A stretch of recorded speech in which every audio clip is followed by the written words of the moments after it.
15வது ஊதிய ஒப்பந்தத்தை உடனே பேசி முடிக்க கோரி அரசு போக்குவரத்து கழக மேலாளர்களிடம் வேலை நிறுத்த நோட்டீஸை தொழிற்சங்கங்கள் ஓய்வூதியர்கள் கூட்டமைப்பினர் வழங்கினர்.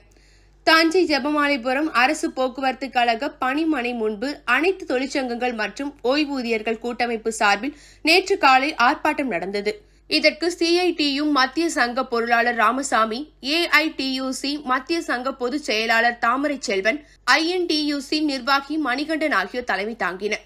ஆர்ப்பாட்டத்தில் 15வது ஊதிய ஒப்பந்தத்தை உடனடியாக பேசி முடிக்க வேண்டும், 91,000 ஊதியர்களுக்கு உயர்ந்துவிட்ட பழைய புதிய அகவிலைப்படி உயர்வு நிலுவைத் தொகையுடன் வழங்க வேண்டும், போக்குவரத்து கழகத்தில் காலியாக உள்ள ஓட்டுநர், நடத்துனர், தொழில்நுட்ப பணியாளர் உள்ளிட்ட அனைத்து பணியிடங்களையும் நேரடி நியமனம் மூலம் நிரப்ப வேண்டும். திமுக தேர்தல் கால வாக்குறுதி அடிப்படையில் பழைய ஓய்வூதிய திட்டத்தை நடைமுறைப்படுத்த வேண்டும் என்பன உள்ளிட்ட பல்வேறு கோரிக்கைகள் தமிழக அரசிடம் வலியுறுத்தப்பட்டன. பின்னர் கோட்ட மேலாளர் மற்றும் கிளை மேலாளர்களிடம் வேலை நிறுத்த நோட்டீஸ் வழங்கப்பட்டது.